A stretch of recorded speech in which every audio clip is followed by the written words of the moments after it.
បាទសូមគោរពក៏ដូចជាជម្រាបសួរទៅដល់ពុកម៉ែបងប្អូនយើងដែលកំពុងតែទស្សនាវីដេអូនេះជាទីគោរពនិងជាទីរាប់អានបាទហើយក៏សូមគោរពជម្រាបសួរទៅដល់ពុកម៉ែបងប្អូនយើងទាំងអស់គ្នាដែលកំពុងតែរស់នៅឯក្រៅប្រទេសបាទផងដែរហើយនៅខណៈពេលនេះខ្ញុំបានវិលមកជួបពុកម៉ែបងប្អូនសារជាថ្មីម្ដងទៀតហើយដោយសារតែប៉ុន្មានថ្ងៃនេះអាកាសធាតុមិនអំណោយផលគឺមានភ្លៀងធ្លាក់អញ្ចឹងហើយខ្ញុំអត់បានទៅព្រៃអញ្ចឹងខ្ញុំក៏លើកយកនៅខ្សែវីដេអូរបស់ខ្ញុំដែលខ្ញុំបានទៅព្រៃកាលពីថ្ងៃមុនដើម្បីយកមកធ្វើការបង្ហាញជូនទៅដល់ពុកម៉ែបងប្អូនឡើងវិញណានៅក្នុងវីដេអូមុនដែលខ្ញុំបានទៅព្រៃនេះគឺខ្ញុំបានទៅរកជាមួយនឹងមើមទុំសបាទមើមទុំសដែលពុកម៉ែបងប្អូនយើងគាត់ពឹងពាក់ឲ្យខ្ញុំទៅរកខ្ញុំអត់នឹកស្មានថាខ្ញុំអាចទៅជួបជាមួយនឹងមើមទុំសដ៏អស្ចារ្យដ៏ធំដ៏វែងដែលយើងអត់ដែលបានជួបទេខ្ញុំធ្វើដំណើរចូលព្រៃធ្វើជាវីដេអូហើយយើងក៏បានរកខ្លះជាមួយមើមទុំសនេះទៅឲ្យពុកម៉ែបងប្អូនយើងដែរប៉ុន្តែយើងអត់ដែលបានជួបប្រទេសនៅមើមទុំសដែលវែងអញ្ចឹងទេពុកម៉ែបងប្អូនវែងបើនិយាយពីធំវាអត់ធំហ្មងទេប្រហែលជាប្រព័ន្ធកដៃខ្ញុំនឹងទេប៉ុន្តែប្រវែងវាបើយើងគិតកម្ពស់ទៅប្រហែលជា1.80 1.80 អាចខ្ទង់ហ្នឹងអានេះយើងគិតតែពីចំណុចដែលវាត្រឹមដីចុះទៅក្រោមណាត្រឹមដី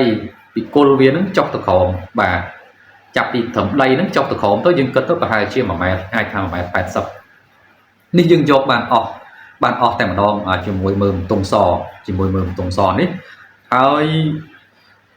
នៅពេលខ្ញុំទៅនឹងខ្ញុំក៏បានទៅជួបជាមួយនឹងដើម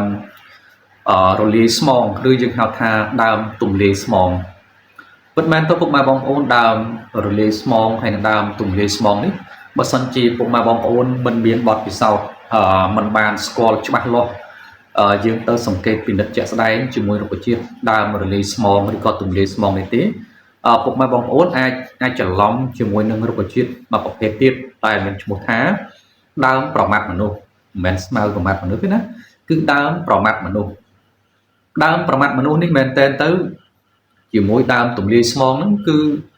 បើពុកម៉ែបងប្អូនអត់ច្បាស់ទេនៅពេលឃើញមួយហើយទៅឃើញមួយទៀតពុកម៉ែបងប្អូនអាចច្រឡំគ្នាប៉ុន្តែបើសិនជាយើងស្គាល់ច្បាស់អត់ច្រឡំទេហើយបើសិនជាយើងដាក់យកអាពីរហ្នឹងមកដាក់ចិត្តគ្នាក៏អត់ច្រឡំដែរហើយខ្ញុំដំបូងខ្ញុំច្រឡំដែរប៉ុន្តែដល់ពេលយើងទៅសង្កេតពិនិត្យជាក់ស្ដែងថាអូដើមទលាស្មងស្លឹកវាតូចជាងដើមស្មៅដើមប្រមាត់មនុស្សបាទដើមប្រមាត់មនុស្សហើយចឹងទេក៏ទៅព្រៃបានជួបហើយក៏បង្ហាញជូនទៅដល់ពុកម៉ែបងប្អូនបានទស្សនាទៅណាជាមួយដើមប្រមាត់មនុស្សហើយយើងចេញពីហ្នឹងមកយើងក៏បានទៅជួបជាមួយនឹង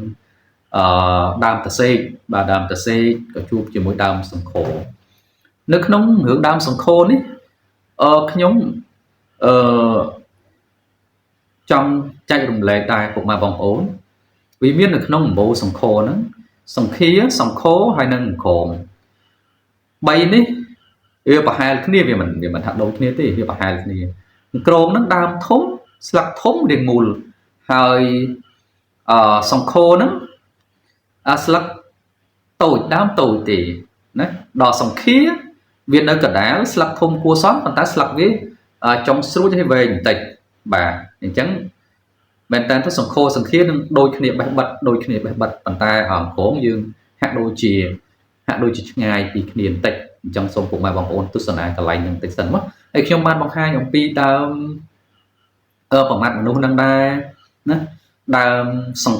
សង្ឃានឹងដែរហើយយើងបានបង្ហាញច្រើននៅរុក្ខជាតិខ្លះនៅហ្នឹងណាពេលខ្ញុំបានទៅព្រៃអញ្ចឹងសូមពុកម៉ែបងប្អូនទស្សនាតិចទៅដែលវីដេអូមុនយើងបានធ្វើតាក់ទងជាមួយនឹងដើមរំលាយស្មងឬក៏គេហៅថាដើមទំលាយស្មងបាទដើមរលាយស្មងឬក៏យើងហៅថាដើមទំលាយស្មងដោយសារតែតបតាមការពឹងពាក់របស់ពុកម៉ែបងប្អូនយើងពីថ្ងៃមុនគាត់ពឹងឲ្យខ្ញុំរកអាហ្នឹងហើយពីថ្ងៃមុនហ្នឹងយើងបានរកឲ្យគាត់ហើយយើងមកឃើញដើមរលាយស្មងឬក៏ទំលាយស្មងនៅនេះយើងក៏បានធ្វើវីដេអូម្ដងរួចមកហើយប៉ុន្តែនៅពេលនេះយើងមកទីនេះម្ដងទៀតកម្មវត្ថុយើងមកទីនេះហើយយើងមករកជាមួយនឹង មើមតុងសបាទមើមតុងសដោយសារតែពុកម៉ែបងប្អូនយើងគាត់ពឹងពាក់ដែរហើយមើមតុងសនៅក្បែរហ្នឹងអញ្ចឹងទេក៏ឆ្លៀតមកធ្វើវីដេអូជាមួយនឹងការរុករកនៅដើមតុងសឲ្យពុកម៉ែបងប្អូនបានទស្សនាប៉ុន្តែដោយសារតែដើមរលាយស្មងឬក៏ទំលាយស្មងនៅនេះវាមានធំអញ្ចឹងទេខ្ញុំក៏មកថតបង្ហាញម្ដងទៀតក្រែងលោពុកម៉ែបងប្អូនយើងណាដែលគាត់មានតម្រូវការយកទៅប្រើប្រាស់ណាអញ្ចឹងទេក៏ខ្ញុំក៏ឆ្លៀតមកធ្វើនៅក្បាលវីដេអូនេះបន្តិចសិនទៅនៅទីនេះយើងឃើញមានរុក្ខជាតិច្រើនគួរសមដែរណាដែលទី1នេះយើងឃើញនៅដើមរលាយស្មងឬក៏ទំលាយស្មងមកនេះគឺដើមតសេកបាទដើមតសេកទាំងហើយគឺវាមានរូបរាងអញ្ចឹងឯងយើងគ្រាន់តែបង្ហាញឈ្មោះអញ្ចឹងទេហើយមកក្រោមនេះមកគឺមានដើមអបតុកលិតបាទអបតុកលិតមានបងម្នាក់ដែលខ្ញុំបានផុសវីដេអូខ្ញុំនៅក្នុង page គាត់និយាយថាអូនណាដើមនឹងខាងបងគេអត់ហៅអបតុកលិតអញ្ចឹងទេគេហៅដើមក្តោកលិតគេហៅដើមក្តោកលិតខ្ញុំជាការពិតឈ្មោះរុក្ខជាតិមួយប្រភេទនេះនៅខាងខ្ញុំក៏គេហៅដូចគាត់ដែរគឺហៅថាដើមក្តោកលិតចឹងហើយប៉ុន្តែដោយសារតែខ្ញុំហៅទៅតាមឈ្មោះដែលមាននៅក្នុងឯកសារយើងហៅថាដើមអបតុកលិតបាទដើមអបតុកលិតបាទហើយរុក្ខជាតិនេះក៏វាជាឱសថដ៏ពិសេសពិសាលដែរហើយពុកម៉ែបានមកដល់ពុកម៉ែបងប្អូនបានមកដល់ទីនេះយើងក៏ឃើញនៅរុក្ខជាតិមួយប្រភេទនេះទៀតបាទមុននឹងយើងចូលទៅដល់តុងសដែលយើងការពិតយើងបានឃើញហើយតុងសមិញហើយយើងកត់ចំណាំកន្លែងទុកហើយយើងក៏មកទីនេះសិននេះពុកម៉ែបងប្អូនមកសង្កេតពិនិត្យជាមួយខ្ញុំតើពុកម៉ែបងប្អូនស្គាល់ទេកាមេរ៉ាយើងក៏សូមមកចិត្តបន្តិចណាដើមនេះបើមែនតើពុកម៉ែបងប្អូនដែលមិនច្បាស់មិនស្គាល់ច្បាស់มันបានពិនិត្យពិច័យឲ្យបានដឹកដល់ទេនឹងមានការច្រឡំគ្នារុក្ខជាតិនេះដោយសារតែវាស្លឹកធំជាងរុក្ខជាតិមួយប្រភេទទៀតអញ្ចឹងឈ្មោះវាគឺដើមសង្ឃាបាទដើមសង្ឃាស្លឹកតូចជាងនឹងបន្តិចគឺសង្ឃោបាទហើយបើស្លឹកធំជាងនឹងដូចពុទ្ធាទៀតទៅអានោះគេហៅដើមក្រងអញ្ចឹងគឺអាហ្នឹងគឺប្រហែលគ្នាទេត្រង់តែក្រងវាដាច់ខុសដាច់ពីអានេះបើយើងមើលទៅជាក់ស្ដែងគឺខុសដាច់ដោយសារស្លឹកវាគឺអត់វែងស្រួចចុងទេក្រងណាអញ្ចឹងស្លឹកវាធំហើយវារាងមូលខាងចុងនេះរាងមូលបន្តិចហើយស្លឹកវាអាតប៉ានេះធំសង្ឃានេះវាមូលដែរប៉ុន្តែវារាងទៅវែងស្រួចចុងហើយបើសង្ឃោគឺវាទូចជាងនឹងស្លឹកទូចជាងនេះហើយមកអានេះពុកម៉ែបងប្អូនមិញខ្ញុំបានបង្ហាញជាមួយនឹងដើមរលាយស្មងឬក៏ទំលាយស្មងមកកលេចខ្ញុំថ្ងៃមុនបងខ្ញុំគាត់ថាប្រយ័ត្នច្រឡំជាមួយអាហ្នឹងដល់ហើយយើងមកមែនតើមែនបើយើងមើលអូអានេះស្លឹកធំហើយមើលទៅវាឆែកហើយវាខាងលើហ្នឹងវាខុសអញ្ចឹងពិនិត្យមើលដើមពិនិត្យមើលផ្លែពិនិត្យមើលអីទៅអូអាហ្នឹងខុសជាមួយនឹងរលាយស្មងឬទំលាយស្មងប៉ុន្តែបើយើងមើលមកកលេចឃើញមួយអត់មួយហើយយើងអត់បានជួបញឹកញាប់ទេពុកម៉ែបងប្អូនទៀតហើយច្រឡំទៀតអានេះគឺដើមប្រមាត់មនុស្សហើយសុំមកដើមប្រមាត់មនុស្សយើងនិយាយទៀតខ្ញុំស្មៅប្រមាត់មនុស្សទៀតហ្នឹងអាហ្នឹងយើងច្រើនណាស់ពុកម៉ែបងប្អូនអានេះមិនតុងសណា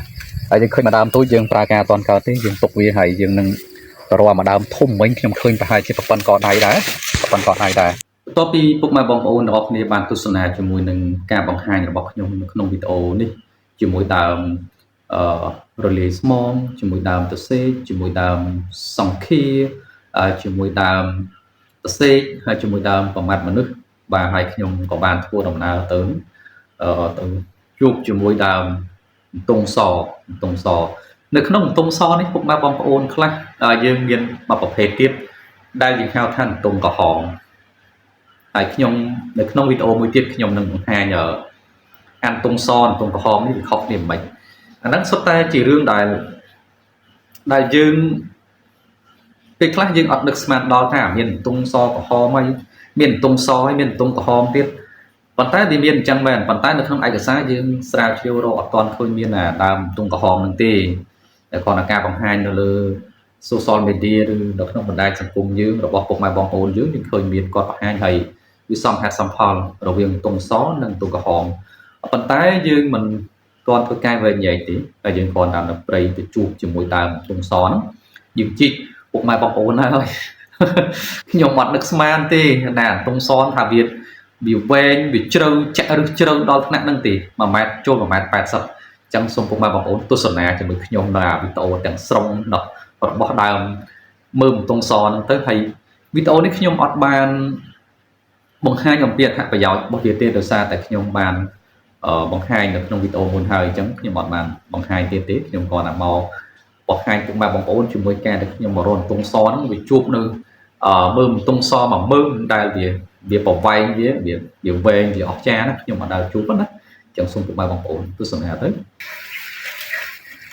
ពុកម៉ែបងប្អូនហើយពូខ្ញុំហ្នឹងមែនតើទៅអាចនិយាយបានថាខ្ញុំ1.66 ម៉ែត្រដែរអញ្ចឹងបើមើលទៅនេះអូមិនធម្មតាកាមេរ៉ាយើងចាប់តិចមកចូលចិត្តតិចមកមិនធម្មតាទេអានេះនៅប្រហែលជាខាងក្រោមហ្នឹងប្រប៉ុណ្ណដងចប់ជីទៀតប្រប៉ុណ្ណដងចប់ជីទៀតអូមិនធម្មតាទេអានេះស្អាតនេះបលចងឯងណាដូចឈើច្រត់ចឹងដូចឈើច្រត់ហ្នឹងស្អាតហើយជីកប៉ះបន្តិចណាអូអាហ្នឹងបានហៅថាតុងសណាអស់ចាណាពូបងប្អូនហើយអញ្ចឹងម្ដងនេះបើសិនជានៅដីកន្លែងរៀបស្មើវិញ 3-4 ម៉ោងអត់ទាន់បានទេហើយយើងចូលចិត្ត1 ម៉ោងដែរអញ្ចឹងទេតាមតិចទៀតបើសិនជាអាចយកដល់ផុតយើងយកបើយកមិនបានផុតនេះក៏យើងតាមស្ថានភាពជាក់ស្ដែងណាអញ្ចឹងសូមរងចាំតាមដានទស្សនានៅពេលដែលយើងជីកទៅមុខបន្តទៀតខ្ញុំថាមិនអត់ទាន់ថតទេប៉ុន្តែដល់មើលទៅវាអស់ចាដល់កម្ពស់ខ្ញុំទៅហើយខ្ញុំ1.66 ម៉ែត្រដែរអញ្ចឹងមើលទៅវាអស់ចាហើយនៅសល់ទៀតនេះបន្តទៀតអញ្ចឹងយើងបន្តទៀតអញ្ចឹងយើងតាំងសិនឥឡូវយើងដល់ទីបញ្ចប់ហើយ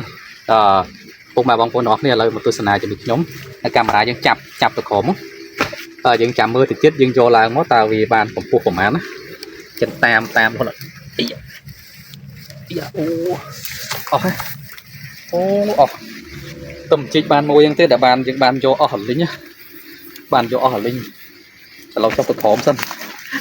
កម្ពស់មិននឹកហ្នឹងអូមួយអូជាងខ្ញុំបងហ្នឹងនេះខ្ញុំ1.66 ម៉ែត្រអានេះចង់1.70 ម៉ែត្រប៉ាត់ហ្នឹងអូមិនធម្មតាទេបាក់ញើសសស្គូអូហ្នឹងឥឡូវនេះយើងក៏បានរកបានដែរជាមួយនឹងមើមតុងសហើយអូណា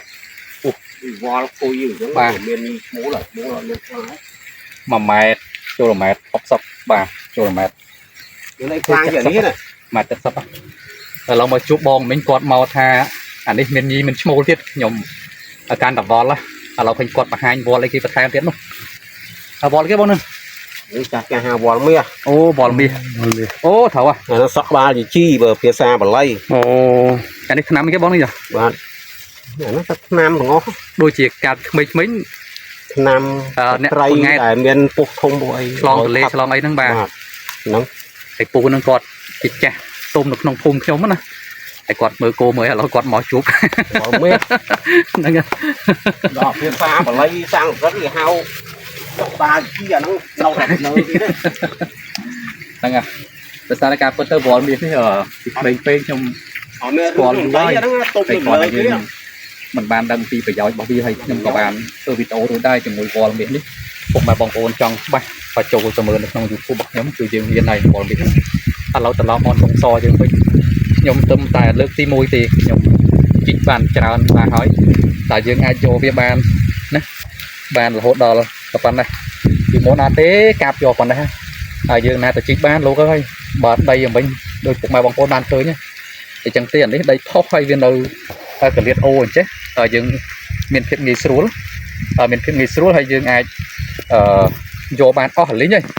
អស់រលីងនិយាយរួមទៅបណ្ដាច់បន្តិចដែរឥឡូវមើលមកស្អាត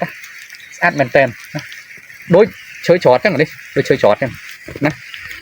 តុងសគឺរូបរាងវាបែបហ្នឹងវាច្រើនតែទៅត្រង់ភ្លឹងចឹងទៅណាឥឡូវនេះគឺយើងគិតថាប្រហែលជាសំលំមបងដែលគាត់ពឹងខ្ញុំរហ្នឹងបាទអរគុណមែនទែនសម្រាប់ពុកម៉ែបងប្អូនដែលបានតាមដានទស្សនាវីដេអូរបស់ខ្ញុំចាប់តាំងពីដើមក្បាលដំបូងរហូតដល់ឈានដល់ទីបញ្ចប់តែខ្ញុំអត់មានអីទេខ្ញុំមានតែសូមថ្លែងអំណរគុណដល់ពុកម៉ែបងប្អូនទាំងអស់គ្នាដែលចូលរួមបាទតាមដានទស្សនាវីដេអូខ្ញុំក៏ដូចជាបានយល់ដឹងបន្ថែមជាមួយនឹងរុក្ខជាតិខ្លះ ដែលពុកម៉ែបងប្អូនមិនទាន់ដឹងមិនទាន់ស្គាល់ពុកម៉ែបងប្អូននឹងបានដឹងហើយខ្ញុំព្យាយាមធ្វើវីដេអូបន្តទៅទៀតបង្ហាញម្ដងមួយនៅអ្វីដែលខ្ញុំបានដឹងអ្វីដែលខ្ញុំបានជួបនៅក្នុងព្រៃខ្ញុំនឹងមកធ្វើការបង្ហាញជូនទៅដល់ពុកម៉ែបងប្អូនអរគុណមែនទែនពុកម៉ែបងប្អូនហើយខ្ញុំមានតែប៉ុណ្្នឹងណាជាចុងក្រោយក៏សូមជម្រាបលាយើងនឹងវិលមកជួបគ្នាតាមរយៈវីដេអូក្រោយបន្តទៀតបាទសូមអរគុណសូមជម្រាបលា